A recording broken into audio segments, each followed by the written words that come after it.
Well, hello there, motherfuckers. And, well, I said I'd say okie dokie one time for Big T. So, okie dokie, alright? Stop asking now. I'm here with your WWE Payback 2016 predictions video. So, this pay per view doesn't look like it's a complete disaster. It's not like these matches are bad or anything and they'll be low quality. It's an okay card. It's just the build for a lot of these matches. It's the usual story. It's pretty much what I come here and say every time. It's not that the card is bad, it's just. The excitement leading up to it leaves a lot to be desired. So you've got Kalisto and Ryback in the kickoff match. And, this is the same kickoff match we've been getting. Don't even know why they're wrestling. This was the WrestleMania kickoff match. I guess it's because not too many people got to see it, the live crowd. So they're repeating it again. And we haven't even seen Ryback like on Raw at all. I don't think he appeared on Raw at all between Mania and Payback. We haven't even seen him. I mean, has he been on SmackDown? Maybe. I haven't really noticed. Um, I think Kalisto is going to win this one. I don't see where Ryback could possibly win. They haven't even shown him at all. Um, Enzo and Cass, this is on the main show. Enzo and Cass will defeat the Vaudevillains. I was thinking that maybe the Dudleys would cost Enzo and Cass this match, and there's a small chance that might happen, but it's kind of something I would like to see happen more. I would like to see that feud sort of continue because it showed a little bit of promise, but I think they're gonna go with Enzo and Cass beating the Vaudevillains to take on New Day, and they'll probably win the tag titles, I would assume. Or they might go on to face the New Day, and the Dudleys will cost them that match. That might happen as well. Um, Baron Corbin will defeat Dolph Ziggler, even though he was running away from him like a little fucking bitch. Baron Corbin, right away, this is what kills me. Corbin's got a tough look. He could be a badass. He proved in NXT that he could be impressive at times. Not like he's some, technical god or, a great promo guy, but he's got the look and he's competent enough in the ring to do, to be enough of a terror, you could say. He could be an imposing heel, but he's crying like a bitch with the Andre the Giant statue. Crying because he won a match. Running away from Ziggler, a guy who's like half his fucking size. I mean, what? No. Anyway, he has to win this match, and they would really benefit if it was like a squash match. It shouldn't even go on more than 5 minutes. They don't even give a shit about Ziggler, so why even bother? Why even bother having this be a full length match? But it'll probably be like a 10-minute match or something. They're gonna go about doing it the wrong way. Corbin will end up winning, but Corbin shouldn't even have to cheat to win. He should just win emphatically. Just get a decisive victory over Ziggler. But they're gonna try to make this a great wrestling match. Like this is what they do a lot of the time. Dean Ambrose will defeat Chris Jericho. At least I hope so. I hope it's not wishful thinking. But Ambrose has been on a losing streak as of late. The guy loses every single fucking match he had. I know he won at the Rumble against Owens, but then he lost the title. Um, he lost it right away back to Owens. Then he loses at Mania. He's been losing a shitload of fucking matches. And now him and Chris Jericho. Um, you know, Ambrose could look good with a good win over Jericho. You know, Jericho won at Mania, for God's sakes. He even beat the guy who's in the world title match in AJ Styles. Let the man fucking win. You know, Ambrose is like the guy that they refuse to really let him break out. You know, his biggest moment is when we thought he won the world title against Seth Rollins, and then they reversed the decision. You know, too many of those fucking moments right there. Like we thought he beat Triple H, but you know, Triple H had his foot on the rope. We've gotten all these moments in a way. And that kind of reminds me a little bit of Jericho. In 2000, Jericho pinned Triple H. They gave him the belt for like 5 minutes and then they reversed the decision. You know, but Jericho was a bit more consistent and he was booked to look a lot better than Ambrose. Just offering a little comparison there. But you know, they got to do something with him. As they said, his character is retarded already. He's supposed to be a lunatic, but he does nothing to show that he's crazy. You know, they got to do something with this guy. Like I said, otherwise, you know, why even continue on with him? I don't understand how they have certain guys and they don't even try to make them grow. They just, you know, they build Ambrose up and then they knock him down, build them up, knock him down. It's like, make up your mind. If you're going to, you know, contribute all this time to a wrestler, all this time and money, and they don't even grow. And he's already been there for like 4 fucking years. What the hell is the fucking point? Then it's time to just move on to somebody else. Ambrose has got the talent. We know he could cut good promos, but they're not even attempting to do shit with him. And if Jericho beats him here, that's going to be further proof of that. Cesaro will defeat The Miz. I like The Miz with Maurice. I think it's improved his presentation. You know, I would like to see him go a little bit more with the IC title, but Cesaro just returned. And they're going to probably want to put the belt on him for a little bit to excuse themselves for doing jack fucking shit with Cesaro. Cesaro hasn't held anything since the tag titles with Tyson Kidd. He hasn't had a singles title in like 4 years. He was the U.S. champ back in 2012. A very forgettable but actually lengthy run with that belt. So, you know, they're going to want to probably put the belt on him. You know, this is like another like weird match. You know, you've got somebody like Cesaro, super athletic, and somebody like The Miz, who's, you know, not really that impressive at all in the ring. Um, they had an entertaining exchange on Raw. It was probably the best moment that they had on the whole fucking show. You know, this past week. You know, but it's kind of just seems like a bland match, and you know, Cesaro winning it. I would, like I said, I would like to see Miz cheat, have Maurice help him win, but I don't think it's gonna happen. So Cesaro will probably definitely win this one. Kevin Owens will defeat Sami Zayn because Sami Zayn just always fucking loses. It's just I can't see Zayn pinning Owens. Owens will probably cheat in some way to win, but I definitely don't. I don't see a Sami Zayn win here. It's probably going to be a pretty good match. These guys have the potential to wrestle a really good match.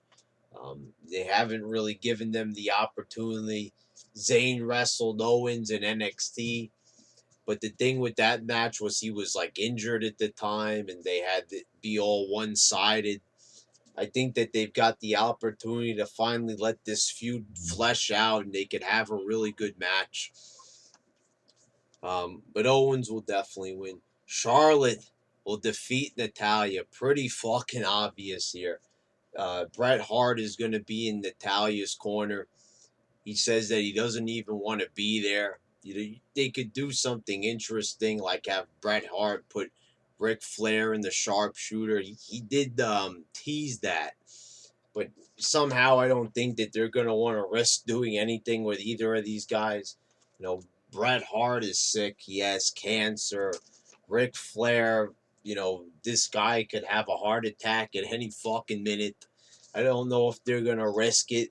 Ever since the whole thing with Jerry the King Lawler, they've been watching it, with the old guys. They don't want to put the old timers in there, and that's a good attitude.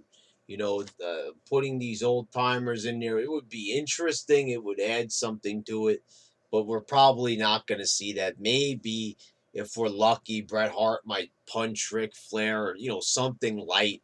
They might have them do some light duty.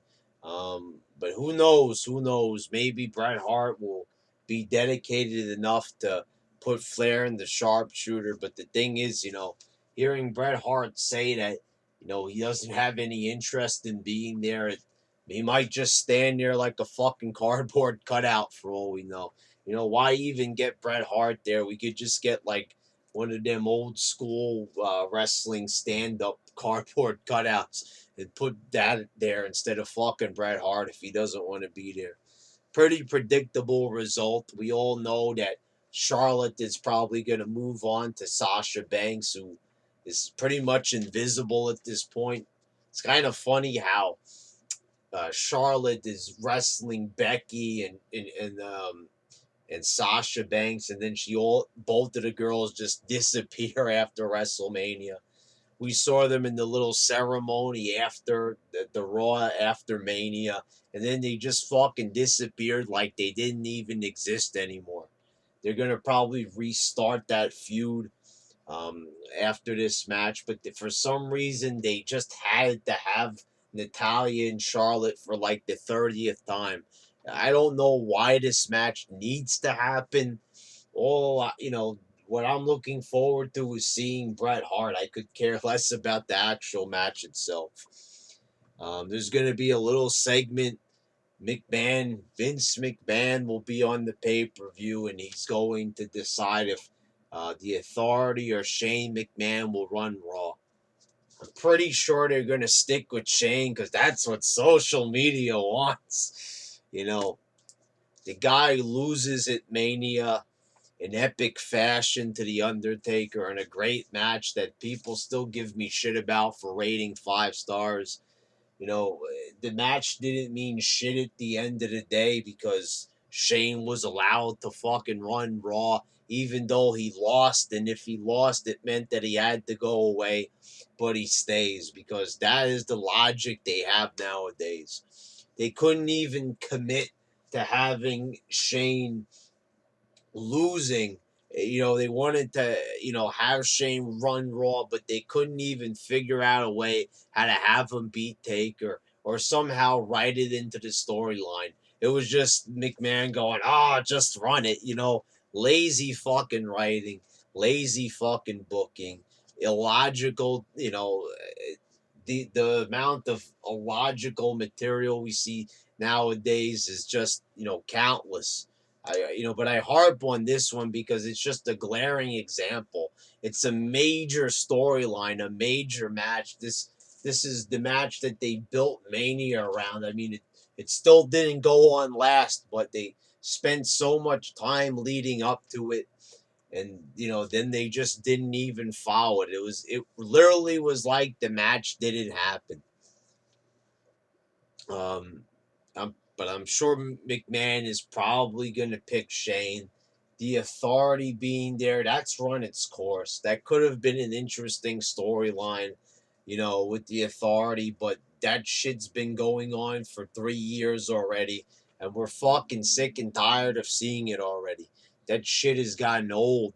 Fucking old as shit. They need to get it off already and keep it off for good. Roman Reigns will defeat AJ Styles, but I believe it will be by disqualification. Expect the guys that are better than sliced bread, motherfuckers. Um, Anderson and Gallows. Ken Anderson, Ken Kennedy, and Festus. Old Carl Anderson. Silly me, right? Um, so you got Mr. Kennedy and Festus.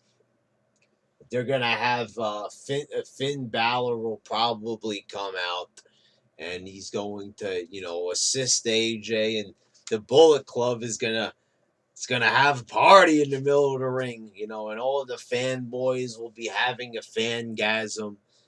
Don't make me get my loaf of bread out and start swinging it around the room again, like in my other rant video, because I will, motherfuckers. I don't expect the crowd to go fucking insane. I'm expecting a little pop for Baron Corbin, but these people making it out like this is the Mega Powers or the NWO or DX, like these guys are gonna fucking set the world on fire, because it's not me just saying this. Before they even appeared, everybody was saying the Bullet Club was gonna change wrestling. And every single time somebody that the YWC likes a lot and no one else has ever even fucking heard of, it's always they're gonna change wrestling. They're gonna change wrestling. These guys are gonna change wrestling by wrestling a good wrestling match. It ain't gonna fucking happen. That's not how people get over in wrestling. I don't know how people, you know, whoever got over with the crowd by wrestling a good match. Maybe Chris Benoit. That's maybe about it, the extent of it. But Hulk Hogan, Macho Man, Stone Cold, The Rock, these guys didn't get over with just wrestling good matches. Were they in good matches? Yes, but was Hulk Hogan a great wrestler? And I know people will be asking themselves, why am I comparing the Bullet Club to Hulk Hogan? The thing is, what I'm trying to say here, and I've been trying to explain this time and time again, the there's no character with these guys. At least with Finn Balor, they try to give him the makeup, try to add something to him. But he's a tiny motherfucker. He's a small dude. He's like even smaller than Daniel Bryan. Daniel Bryan was twice the size muscularly than Prince David over there. In order to get somebody over, they need to cut good promos. They need to establish themselves with the audience. And by, not doing anything, just, like Anderson and Gallows, just having fancy ring jackets is not enough. It's not enough, People don't get over this way. And everybody who asks themselves, are these guys really over? No, they're not over. None of these guys are over on the current roster. Barely. If anybody is over, it's like fucking by accident. But you hear these reactions for Gallows and Anderson. It's not working. No one knows who they are, and they're not even telling us who they are. No, not that they're from New Japan, but what's their character? Who are they? What the fuck do they want? We're not getting any of these explanations. They're not going to get people to cheer for them just because they're friends of AJ Styles.